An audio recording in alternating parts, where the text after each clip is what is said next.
back to This Old Thing. Today we're reading The Girl in the Centerfold, chapter 12. It's called Louie.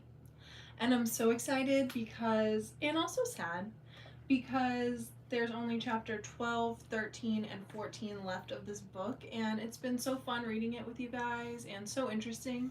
But I think once we have the whole thing read, then we can have a really interesting discussion about her whole book as a whole. So if you're new to this is The Girl in the Centerfold by Surrey Marshe. She was Playboy's Playmate of the Month 1967 for January, and she wrote this book in 1969. You can always listen to it whatever chapter we're on, you can start here because it's kind of like, not really separate essays, but kind of separate in a way, and you can learn from each chapter. But if you want to start with chapter 1, all of the chapters are in a playlist called The Girl in the Centerfold, so you can find everything that you've missed. So let's get going. Chapter 12, Louie. You're not going to like Louie very much. I'm not even sure I like Louie very much. You see, Louie was a gangster. I didn't know that at the time. Louie never discussed his vocation with me. But looking back on it, I have to admit it was there for me to know. I should have guessed. All those guys around him treating him with great deference. Sure, Louie, and whatever you say, Louie. Clearly, he was the boss of something, and as his girl, I shared in the respect lavished on him. If I reached for a cigarette, 3 packs and 4 lighted matches magically appeared. Well, at least one of each. When I walked into the room, everyone arose. The most comfortable chair was immediately available. It was obviously a mortal sin for an empty glass to grace my hand. In conversation, which was also instantly available, I was usually Miss Marsh. It was nice. What 19-year-old girl isn't going to like such treatment? I know I should have suspected something. In hindsight, I guess I should have peeked into a few drawers or paid more attention to conversations. At the very least, I should have asked, "Say, Louie, what do you do to have all this money?" But I never did. And he probably would have lied, and I would have believed him, and I guess I didn't want to know what he did. It all came out later when Louie went to prison. 15 years. Some kind of dope charge. There it is. Louie, a dope peddler. Dope peddler. Why couldn't he have been something with some status to it, like a bank robber or extortionist or art forger? Dope peddler. I guess in the lexicon of crooks, Louie ranked somewhere between a child rapist and a paid assassin. And I guess, having been Louie's girl during the spring and summer of 1967, that I was his gun moll. Mole? How do you really pronounce that word? M-O-L-L.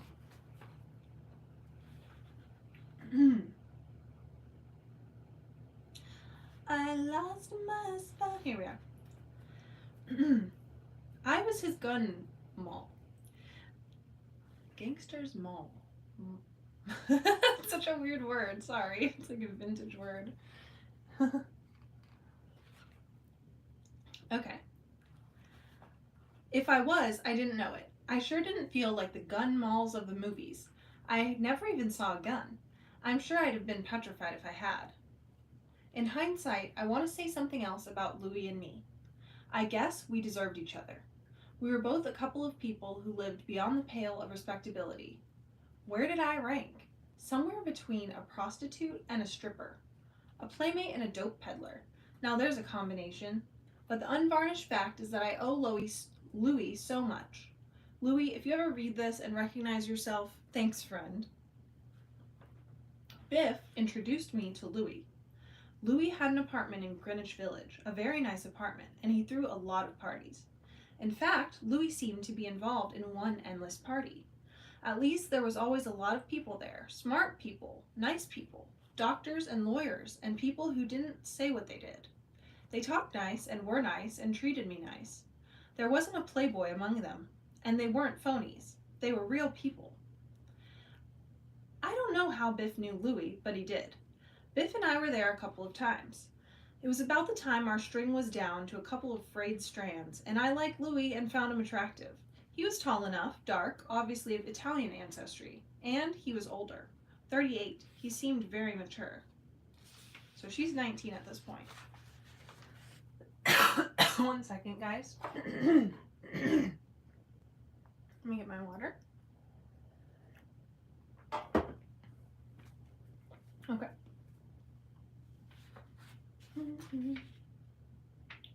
He was 38. He seemed very mature. And he seemed very mature and very sure of himself. But genuinely, truly. Just say Louis was a real man. Does that explain it? He dressed well. He ate well. He lived well. He knew interesting people. He took me places. He never gave me any money. He couldn't be so unkind. But he spent money on me, lots of it. We had fun. All that spring and summer, we had fun. I didn't love Louis. I'm not even sure I liked him. But I liked what we did together. What's wrong with you? He interested me. No, fascinated me. He exposed me to a way of life I'd never seen before. Don't tell me you went. I know you didn't. We spent a week in Bermuda. I don't know how he arranged to get away. You see, Louis had a wife.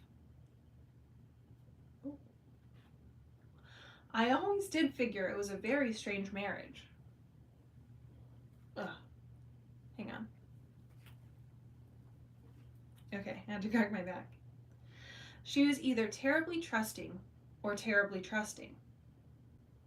Maybe it was the fact that it was his second marriage. I can't, Louis. I've never been able to. There's something wrong with me. However he worked it, Louis and I went to Bermuda. Lord, it was wonderful. It was so grand being away.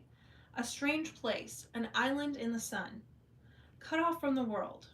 And fun, dancing, swimming, being together. What do you mean you can't? Oh God, what are we talking about here? I'll always remember that week in Bermuda as the best holiday in my life. Everything seemed to fall into place. No distractions, no worries, just fun. So now it's their convo. I just can't. I've never been able to. Nonsense. You've just been with terrible guys. You're so uptight. Are you afraid? Guilty? What's the matter with you? I don't know. I told you. You just lie there? You feel nothing? I like it. It's nice. It's warm. Oh, shut up. You can. You will. I remember his running through the surf with me on his shoulder, squealing and screaming until we both plunged headfirst into a wave. So many laughs. Louis was really funny. He used to tease me, calling me runt, or a typical, tall, statuesque Scandinavian, or Norway's answer to Anita Ekberg. Oh, I'm sure Bermuda isn't really as great as Louis made it. I told you I couldn't, Louis. Bermuda was the best, but we also did Miami, Las Vegas, and Hollywood. Can you imagine what it was like? First-class hotels, the best service, wonderful food, champagne, floor shows, everything. He was marvelous. He showed me each city, sightseeing, window shopping, night clubbing. He'd try to show me all the best places and introduce me to people and advise me. The steaks were good here. Try the house drink there. It was delicious. I had 3 and got high. Don't play the slots. They're for suckers. Craps affords the best chance. He taught me how to play craps and I lost $50. He thought it hilarious. Promise me you'll never become a professional gambler, he said. The rest of the stay in Vegas, I was known as Craps Marsh. I always associate genuine fun and laughter with Louis. I also put it this way. Louis always went first class, the best of everything, and he gave me a taste of it. I learned what money could buy and how money acted. So it was evil money, the worst kind of money. But I didn't know that. I simply learned that I'd been picking apples off the ground. Louis taught me to reach for the branches. But travel and exposure are only a small part of what I owe Louis. I owe him one night in Miami. It isn't a very nice story, but I don't know how else to tell it except the way it was.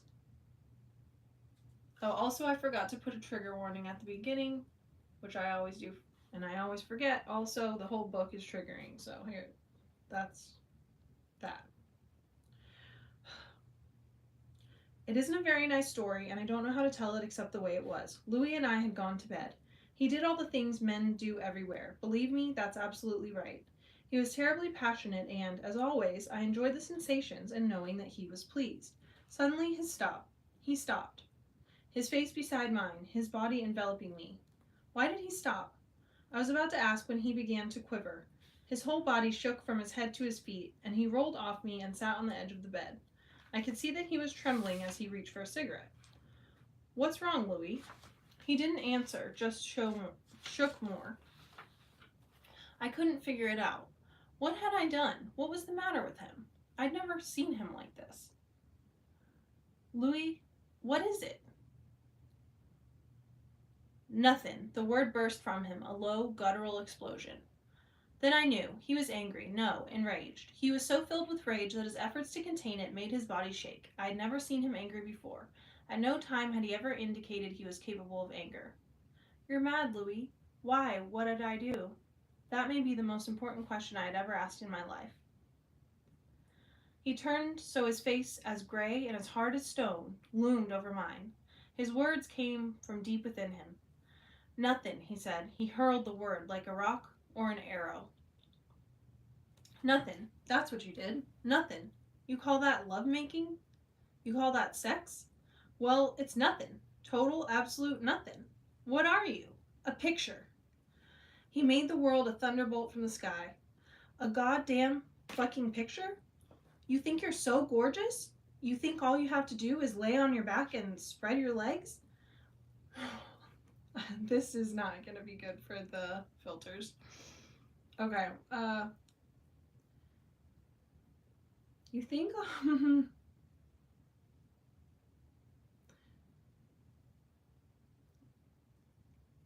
I'm trying to think of how I can replace words with other words.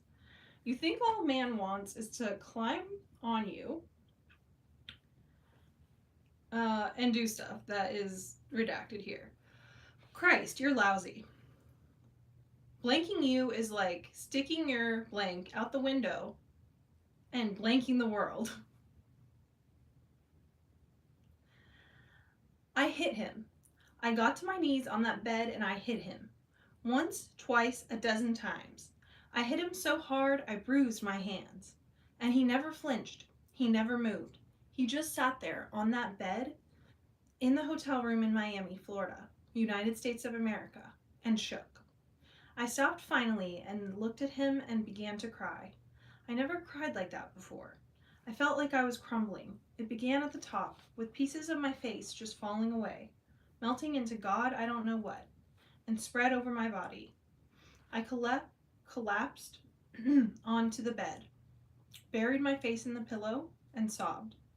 I had never felt so terrible in my life. I felt barren, like some totally useless, wasted thing. Ugly, grimy, filthy, futile. All those guys, Freddie, room directors, assistant room directors, executive with a capital E, Biff, all those guys, and I was lousy. Maybe I can say this? And I was lousy, something to be squirted into. A dish, oh God, a dish, a vessel, a cheap little tramp, used, laughed at. Oh God, I felt so dirty. Lovemaking, they called it. It wasn't even sex. I don't know how long I cried. It might have been forever. I cried out everything. Bunny Solvay, Pompeo Posar, Alexis Urba, Biff. Everything, every dirty thing. I'm sorry, Surrey. His voice, calm and soft again, seemed miles above me. I'm sorry, Surrey. I shouldn't have talked to you that way. I apologize. The voice was silent for a moment. Turn over so I can look at you. I shook my head and buried my face deeper into the pillow. Then I felt him move on the bed and heard a click, and sensed rather than saw the lights go out. Sometimes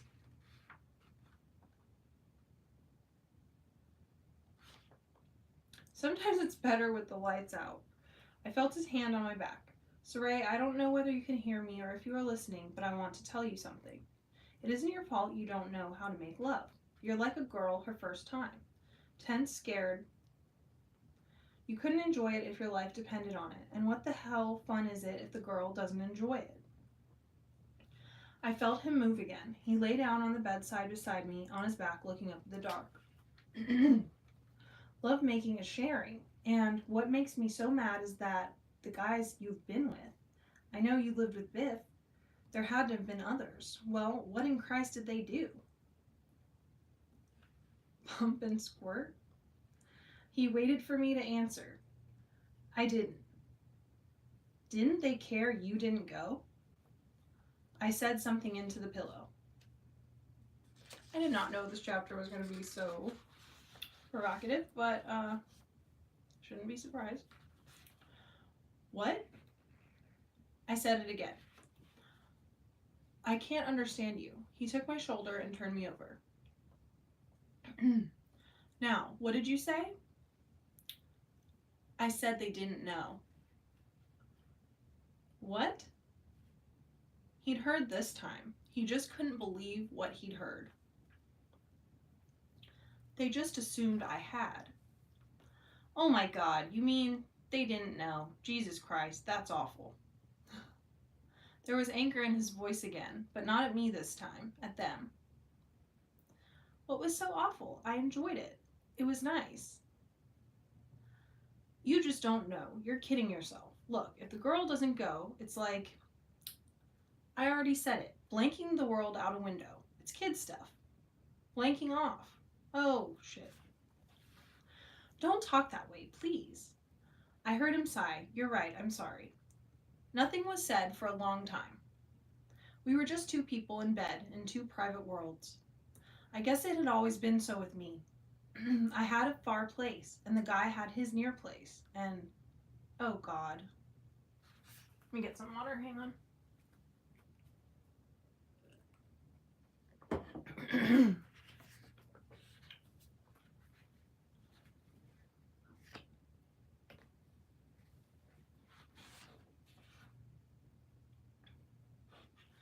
Louis?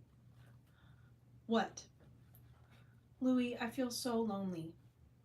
I'm like just a floating head here. He rolled on his side and cradled my head in the crook of his arm and touched my shoulder.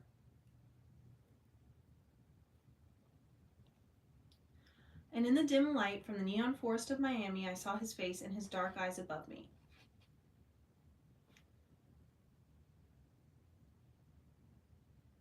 I don't want to read this.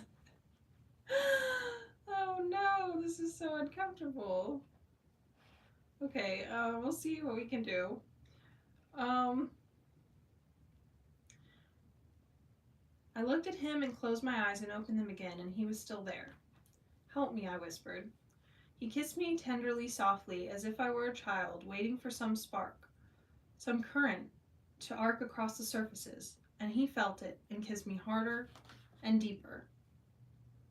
And his hand moved from my shoulder and caressed me. Yes, caressed that famous boobie, and on down to that famous fanny that was so great, and the parts that Playboy and the post office say don't exist. And I was stirred. I wanted him as I hadn't wanted others.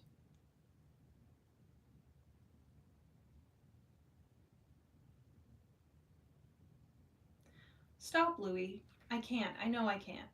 He released me and moved away and rolled to his knees and looked down at me, but only briefly. I laid there.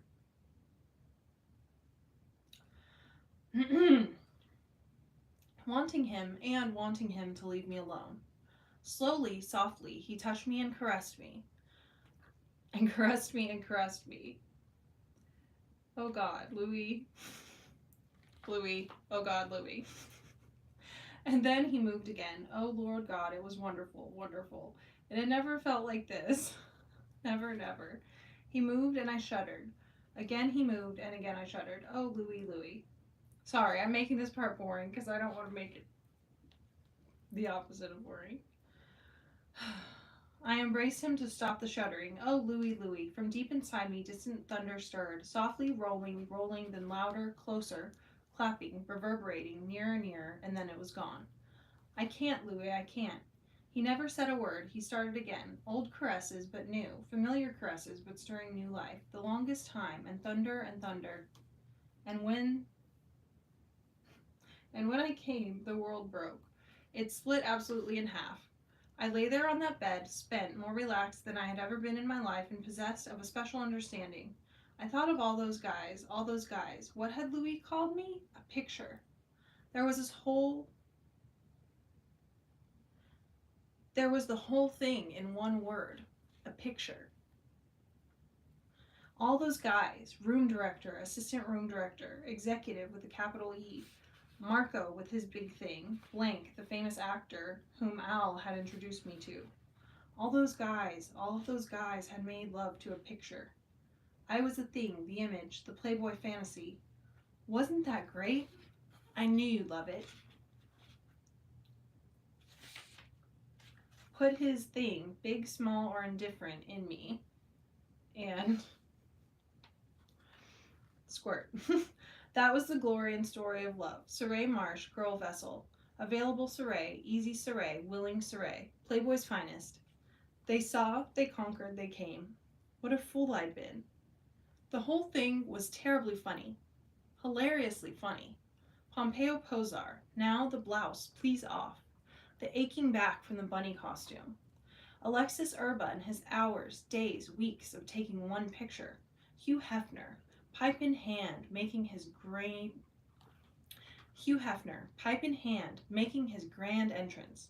Hugh Hefner in his Japanese pajamas. The 35 leering businessmen in New Jersey. I laughed. Oh, how I laughed. Tears ran down my cheeks. My sides ached.